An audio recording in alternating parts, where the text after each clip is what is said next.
सुस्वागतम सुस्वागतम सुस्वागतम। रंग देवताने रचित नाट्य प्रेक्षकांना विनम्र अभिवादन करून श्रीदेवचे रनाथ मंदिर जीर्णोद्धार निधीकरिता संयुक्त दशावतार सविनय सादर केले आहे।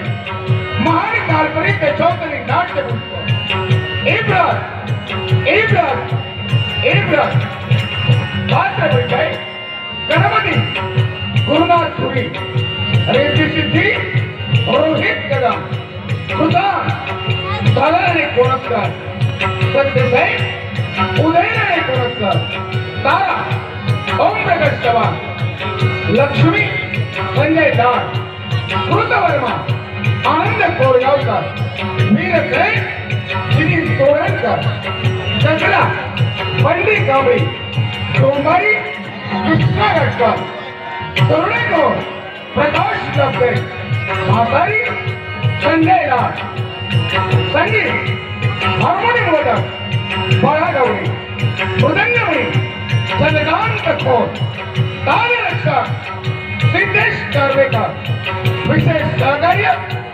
श्रीदेवी भगवती दशोत्तर नाट्य मंडळ आयोजक श्रीदेव जगन्नाथ लिंगेश्वर पावणाई सेवा समिती केरवडे तालुका कुडाळ जिल्हा सिंधुदुर्ग रंग देवतानी रसिक नाट्य प्रेक्षकांना विनम्र अभिवादन करून संयुक्त दशावतार सविनय सादर केले आहे। मान काल्पनिक दशावतारी नाट्य कलाविदे इब्रार इब्रार इब्रार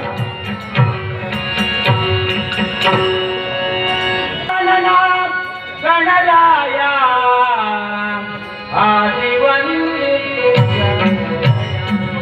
गजाननं गणराया गजाननं गणराया शरण आमि तुझा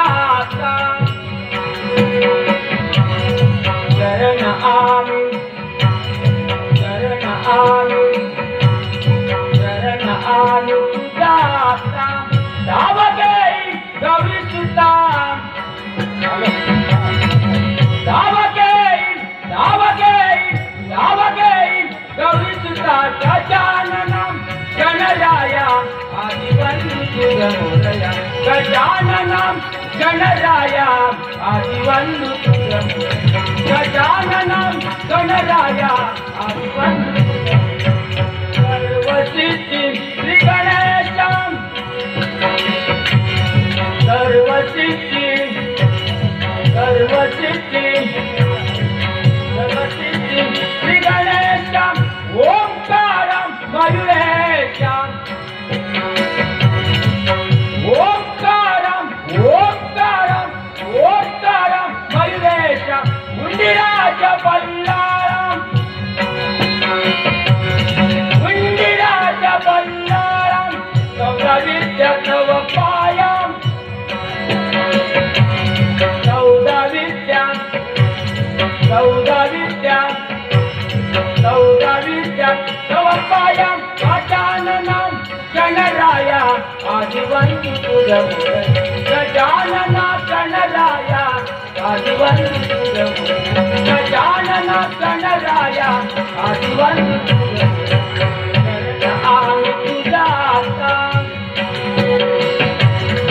शरण आमि शरण आमि शरण आमि तुझा धावगे गौरी सुता धावगे धावगे धावगे गौरी सुता गजाननं गणराया आदिवन्दुतुरमोदया गजाननं गणराया आदिवन्दुतुरमोदया गजाननं गणराया आदिवन्दुतुरमोदया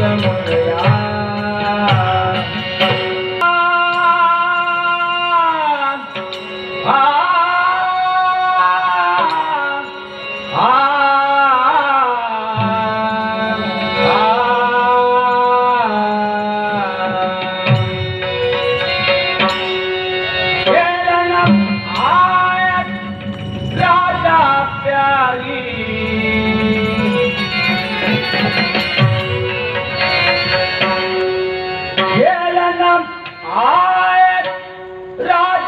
प्यारी आतलिए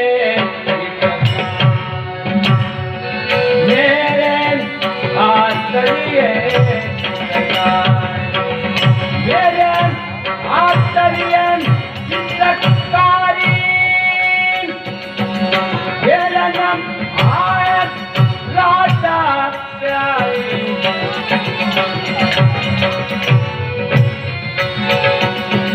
हेलनम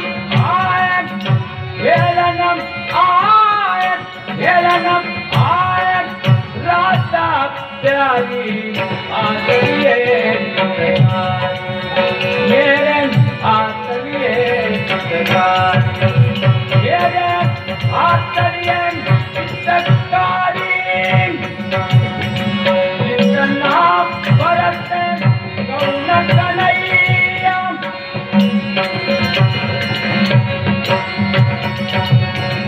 इतना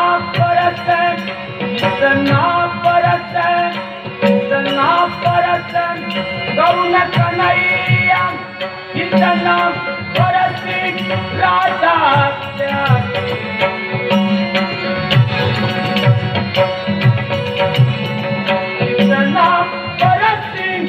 इतना बरस राजा प्यारी आतलिए मेरे आतलिए मेरे आतलिए चित्रकारी हेलनम आयत राजा प्यारी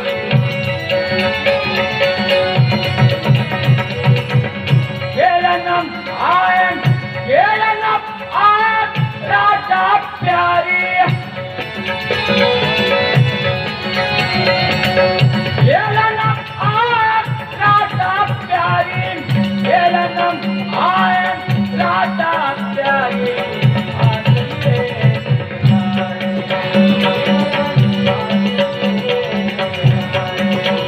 मेरे आतलिए चित्रकारी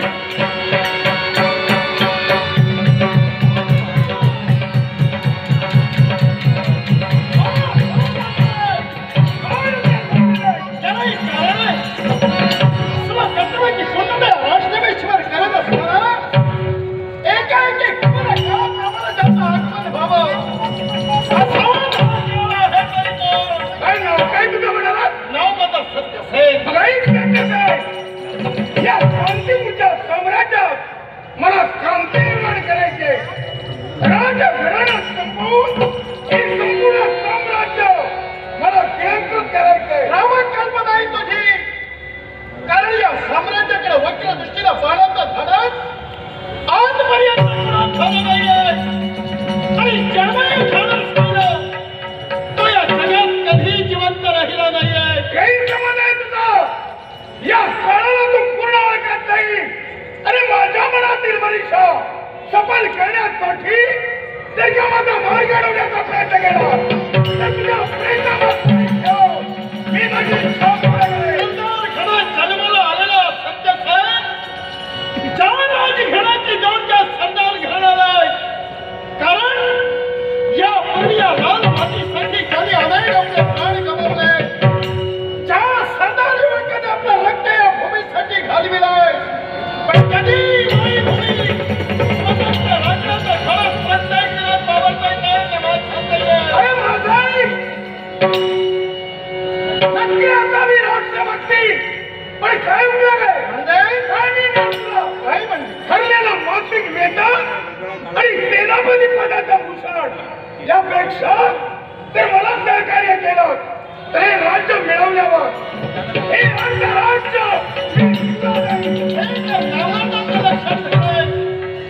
जातीवर योद्धा आहे ना.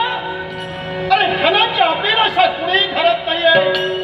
अरे धनाची अभिलाषा कुणी धरावी. अरे या जगात माणूस कोणत्या कुलात जन्माला आला याला महत्व नाहीये. माणूस कसा वागला याला महत्व आहे. आणि त्याच महत्व या अखेर जगाला पटवण्याचं कार्य जीवनात एक वेळ घेतलेला निर्णय मी प्राणाच्या अभिलाषेनं ना केव्हा बदललाय ना केव्हा बदलला. यावेळेस सत्यासाच्या मुखातून निघणारे शब्द आहेत. अरे तू काय तुझ्यासारख्या अनेक योद्धे तरी इथे उभे राहिलाय. प्रत्येकाचा नाव हात मांडण्यासाठी या राष्ट्रवेशीवर जागता पहारा ठेवण्याचं कार्य करणारा सत्यसेन खंबीर तुझ्या प्रतिबद्धतेने उभा आहे. या तुझ्या मनातील मनोकामना सफल होण्यापूर्वी या लागीची यात्रा जगो. मी तुला परवानगी वाटतोय. सेवन केला मला तरी किती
धन्यवाद.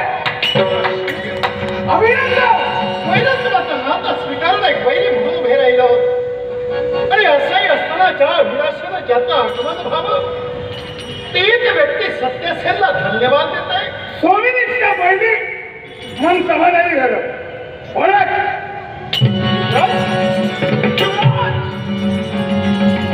आपला पायाचा पैसा आहे. आपल्या शिरी साष्टांग तुम्ही आमचं मन जिंकला. तुमचं स्थान एखाद्या मित्राप्रमाणे आमच्या हृदयात आश्चर्य वाटतंय.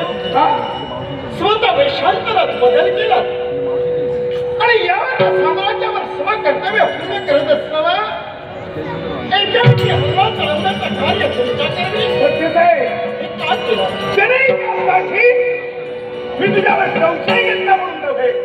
म्हटलं प्रत्येक सेनानी आपल्या कर्तव्यात तत्पर आहे की नाही हे पाहून मी ठरवतो. हे वेशांतरा आणि त्याची पडताळणी करावी असा की हे म्हणजे केलं. त्या कविता करताना यांच्या कांतिभूच्या साम्राज्याकडं वक्र दृष्टीला पाहण्याचं कोणी धडकही करणार नाही. चिंता निघली पण जबाबदारी मारते. आपली कसोटी घ्यावी आपण. उशीर झाला. आवाज पडत हा आवाज नाही तुम्ही ओळखला. राष्ट्रमेश्वर तो आवाज कोणाचा पाहिजे का? एका तरुणीचा आवाज. माझी लाडकी पुतणी. तरी एकूण एक लाडकी पुतणी तारा. पण इथे काय काम? सदोदित माझी न्याहारी घेऊन देण्याचं कार्य या राष्ट्रमेश्वर करते. आणि याच्यासाठी योगायोग आहे. तो कसं काय? कारण लहानपणी मोठा घास घेतोय. आम्ही गरीब माणसं आहोत, तुम्ही मोठे आहात. पण तुम्हासारख्या मोठ्याने आमच्याजवळ असणारी ती मिठी भातात काही क्षण तुम्ही जर थांबला तर आमच्या समवेत आस्वादही तुम्ही घेऊ शकता. पूज्य रीत श्रीमंत गरीब हा भेदभावाच्या नंतरी नाही. पण मी केसवण्याला तिथे जाण्यापेक्षा माझ्या कर्तव्यासाठी त्याला उच्चित आहे. तेव्हा एक नाही तुझ्या सदरी मी नक्की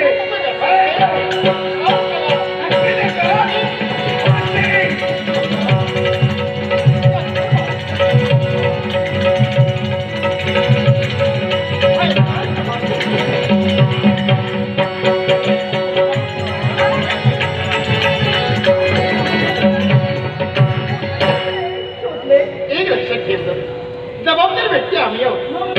आणि तुला किती वेळा सांगितलं अगं ज्या आपल्या घराचा त्याग करून या राष्ट्रमेश्वर सदोदित तू येते.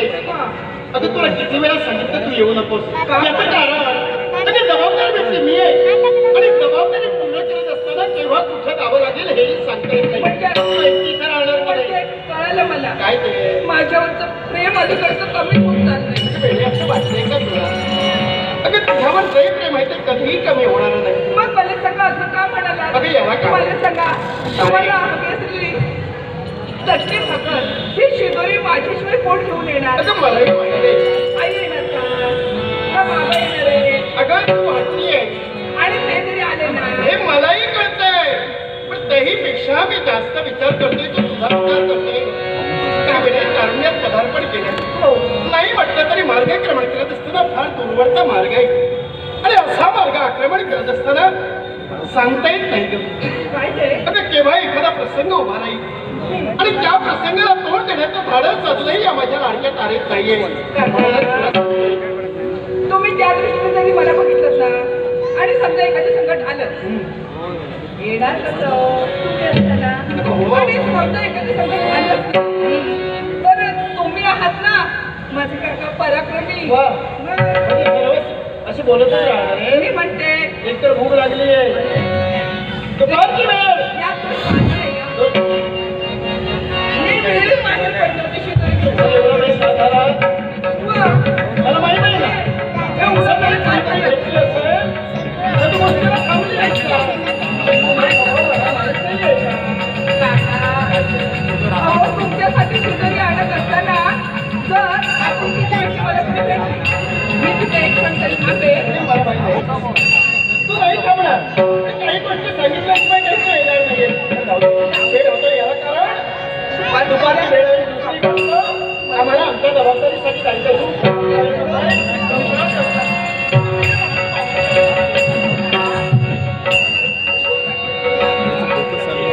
बरोबर आहे. मला माहितीच होतं. एक वेळ मी काही खाल्लं नाही मला भुकतात काही नाही. पण माझे काका ऊन पाऊस गोष्टीचा विचार न करता राष्ट्रसेवेसाठी आणि आत्ताच कुठे नव्यानं करते.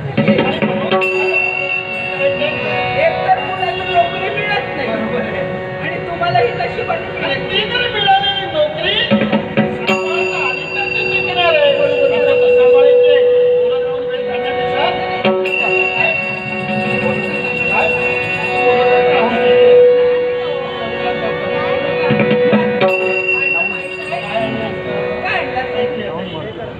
कशी माझी लाडकी करा माझ्यासाठी काय घेऊन आली? तुम्हाला काय वाटतं काका तुमच्यासाठी पंचपक्वान्न आहेत तेवढी आपल्या परिस्थिती नाही होत. नाही त्या पंचपक्वान्नाची मारायची. आणि जन्म देणाऱ्या आईबाप गेल्यानंतर ज्या दादा बहिणीनं माझं संगोपन केलं तेच म्हणजे तुझे आईबाप. ते तुझे आई बाबा आहेत, पण ते माझे गर्भाचे आई बाबा आहेत. मग त्यांनी दिलेली प्रेमाला पंचपद्मानाच्या स्वादापेक्षा खरी गोडी असते ती त्या मीठ भाकरी आणि मीठ मेढी भाकरी होती काही नसत मला झालंय. मीठ भाकर खाल्ली आहे. मग ती तर मला प्रिय आहे. पण गोड माणूस छान. मग लग्न नाही ना. मग आता वेळ कसा आहे? मला असं वाटतंय तुम्ही माझे काका आणि मी तुमची पुतणी. देवाला मी बघितलं नाही हो, पण समजा देव जर माझ्या उभा टाकला ना तर मी देवाला काय सांगेल माहिती आहे? माझ्यासाठी काही मिळालं नाही तरी चालेल, पण आतापर्यंत माझ्यासाठी सेवा करण्याचं माझं मला प्राप्त व्हावं. असा आनंदाचा क्षण मला आयुष्यभर मिळावं असं साखर खाली बरं का? नक्की नक्की नक्की नक्की.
जन्म देणारे आईबाप त्यांनी तुझ्यावर प्रेम केले.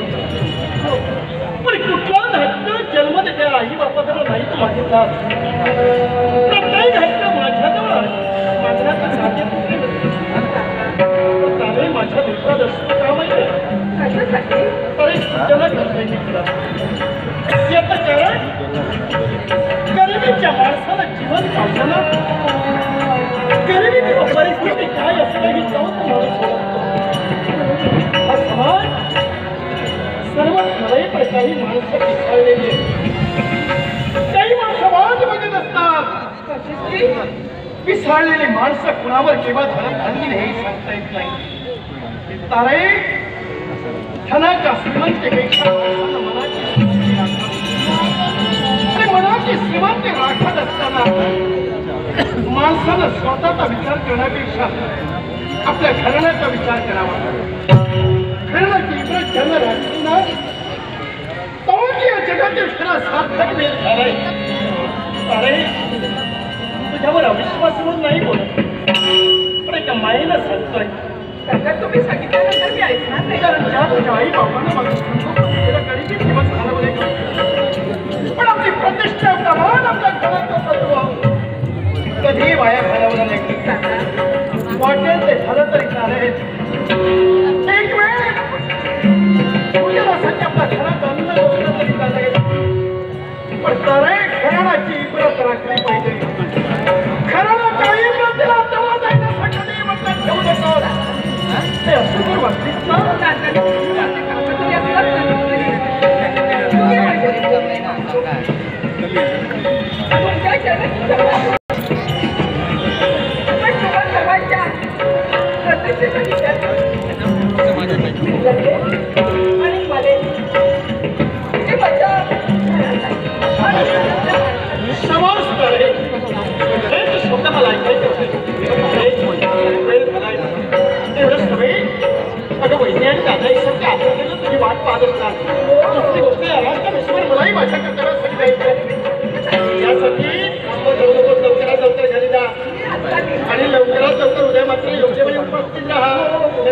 वाट पाहत राहील ती वेळ होती ना. मुळे तरी गोष्ट सांगत राहत नाही याच्यासाठी काय विचारायचं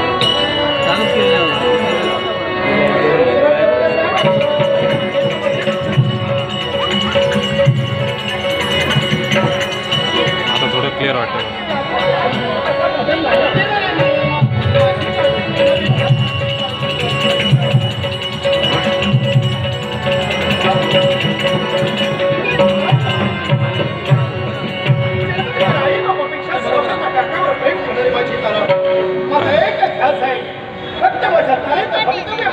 एक वेळ तारेचं भवितव्य उज्ज्वल झालं की नक्कीच या सत्य सैन्यामध्ये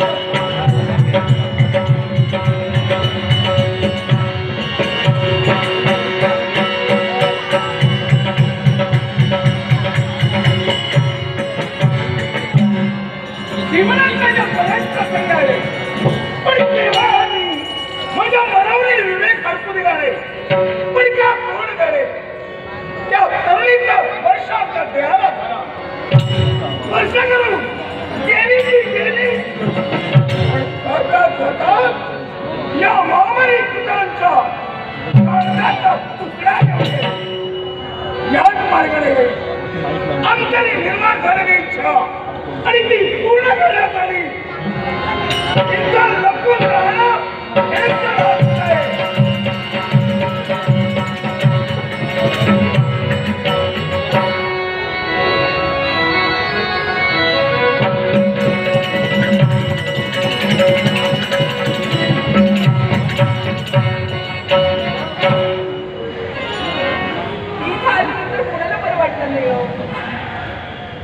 बरोबर आहे या निसर्गाच्या सानिध्यात अवरात्र मी वावरत असे तरी सुद्धा या निसर्गाबद्दल असलेले श्रद्धा कधीच कमी होत नाही. गरिबीत लहानाची मोठी झाली खरे पण मला सुद्धा बघायची नाही. ज्याला आलेला म्हणतात आनंद लुटण्याचा तो माझा एवढा अधिकार किती नाही असू दे. गरीब जरी असले तरी सुद्धा आजच्या दिवशी मला पुढे चालताना परिस्थितीचा विचार करत बसण्यापेक्षा मनातील विचार ज्यामुळे दूर होतात ना ती मोठे मोठे मनोरंजन. आता या निसर्गात बऱ्याच गोष्टी पाहण्यासारखे आहेत. शेतात तिथं पाहिलं असेल या सर्वांची नाही आणि एवढ्या आणि या बाजूपेक्षा देवा किती आणि पोळाची जर पाहिलं असेल ना त्यावर पटेल सुरू केले जणू काही त्याला आनंद झालाय आणि आनंदाच्या परिस्थिती सुधारित आहे. हा एवढा मोठा धबधबा एवढ्या उंचावर खाली कोसळतोय आणि मुळाची जर पाहिलं असेल तिथून सुरू झालेला अगदी वेगळ्या वागड्या भाज्यांना महाकाला झाला सारी दैनिक शेती खुलप देतोय पण ते प्रसन्न होतं म्हणूनच म्हणते तुला जुळवा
तुझी माझी ग्रंथिका झाली. हो, तुमच्यामध्ये काय झालं?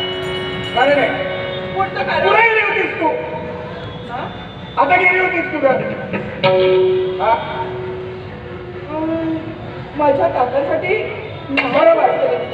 मग तू तुझ्या काकाकडे नेहारी नेत असताना लग्नीनं तिथून मी येत असताना ज्याच्यात तुझ्या देहाला स्पर्श झाला तो युवराज नाही. वाटलंच मला. आता प्रश्न पडला असेल यात माझा प्रश्न आहे. काय झालं माहितीये, वास्तविक देवा क्षमा मागायला होती, पण तेव्हा माझं तोल वेळ नाही. क्षमा? तुम्हाला राग येईल हे मला माहित होतं. कशामध्ये क्षमा कशाबद्दल? स्पर्श झाला म्हणून. अहो मला सांगा, मी यायला आणि तुम्ही बाहेर पडायला एकमेकांची बसली ना. ते नाव काय म्हणाले? नाव माझं चाला. अरे कदाचित तुला वाटलं असेल की ही चूक झाली, पण मला असं वाटतंय हे सुरुवात आहे. हा? आणि ती कशाची? मी दंडवादाची. मुळीच नाही. आपल्या ओळखीचं रूपांतर पूर्ण परिचयात होईल. अर्थ एका या राज्याचा युवराज मी आहे. नाव काय होतं? नाव माझं कुटार. कुटार तुम्ही तेव्हा काय झालं? तरी पण काही अबद्दल ज्यावेळी तुझ्या देहाचा माझ्या देहाला स्पर्श झाला आणि तिथं एक ब्रह्म घोटाळा झाला. कशाचा? तुझ्याबद्दल माझ्याबद्दल? आमच्या तरी आत्मीयता निर्माण झाली आणि या क्षणापासून हे बघा आयुष्याच्या अंतापर्यंत हा? काय? माझ्याबद्दल आपण हो? बरोबर ना? हे काही लागलं नाही. अहो, मला पाहिल्यानंतर कुणालाही माझ्याबद्दल कौतुक नाही वाटलं. माझ्याबद्दल कौतुक नाही वाटलं. नाही वाटलं. नाही, पण प्रेमानंतर हे तुमच्या मनात माझ्या मनाची इच्छा झाली ती कुठली माहितीये? कुठली या क्षणापासून आयुष्याच्या अंतापर्यंत तू माझी व्हावी. तुमची विचारायचं अरे काय माहितीये? म्हणजे तुम्ही माझ्याजवळ ज्या दृष्टीने पाहताय ती दृष्टी योग्य आहे. तुमच्या मनात माझ्याशी लग्न करावं का मी तुमच्याशी लग्न करावं ना? हो, मग काय झालं? हे बघा महाराज, तुम्ही कुठे तुम्ही गरीब आहे हो. आणि त्याच्यातच काय आहे, माझ्याबद्दल तुमच्या मनात जरी इच्छा निर्माण झाली ना तरी सुद्धा तुमच्या लौकिकतेचा विचार केला ना तर ते मला योग्य वाटत नाही. ठीक आहे, तुझी इच्छा आहे ना, मार्ग तुझा मोकळा आहे. मी तुझा मार्ग अडवणार नाही. मी अशीच आहे. हो, आणि तुम्ही तर राज्याचे श्रीमंतीचा दामदौड वेगळा आहे. तुमच्यासारख्या श्रीमंत व्यक्तीला श्रीमंत मी या विषयाच्या बाजूला बाजूला मला तरी काय करायचंय? एक काम कर. काय? या इकडचं वाचा. तुझ्या माझ्या शिवाय तिसऱ्या कोणी नाही. तुला माहीत, मला माहीत. काय? एक वेळ तुझ्या यौवनाचा, तुझ्या सौंदर्याचा मला एक वेळ मी गरीब आहे, जरूर आहे, पण लाचार नव्हे. कोणत्या दृष्टीने कोणत्या सुखाची मागणी करते तुम्ही?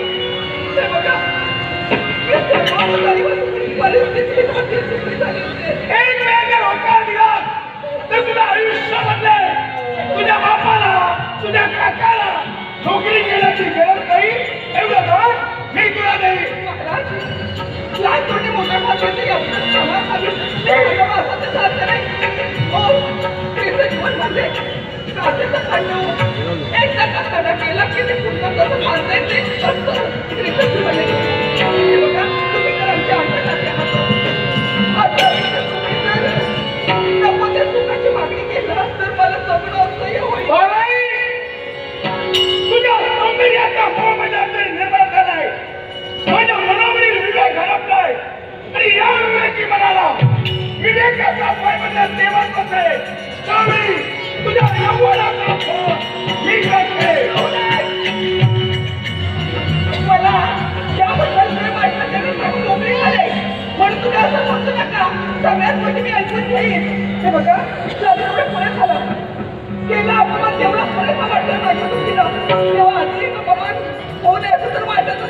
तरी तू चालते मी सांगतोय हा विषय सुद्धा मी तुझ्या समोर मांडला मान आणि अपमान विषयात बाजूला पण माझ्यातील सैतान जागृत होलाय आता वाटत असेल होय म्हणावं लागेल कदाचित नाही माझ्या ध्यान काय गेले ना कदाचित माझं प्रेम पडेल तो जिवंतपणे नाही ते नाही पण माझ्या प्रेमचा करून लक्षात ठेवा असं केलं तर बरं आहे मला एक सांगा मी जर तुझ्याबद्दल कामात झाली नाही तर काय करणार मम्मी तुला सांगतोय तू जिवंत असताना तुझ्या देहातील रक्ताचा एकही थेंब वाया जाऊ नका मी माझी इच्छा पूर्ण करेन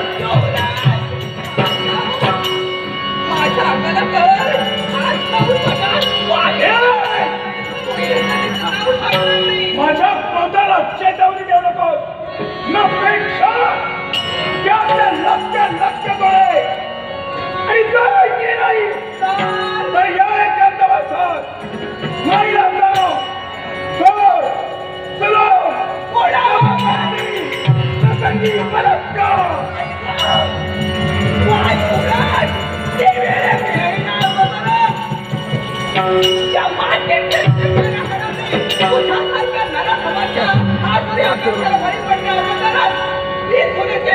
तुला काय कुणाला सांगते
किंवा जगाला कळलं माझे कोणी काही घेऊन शकणार नाही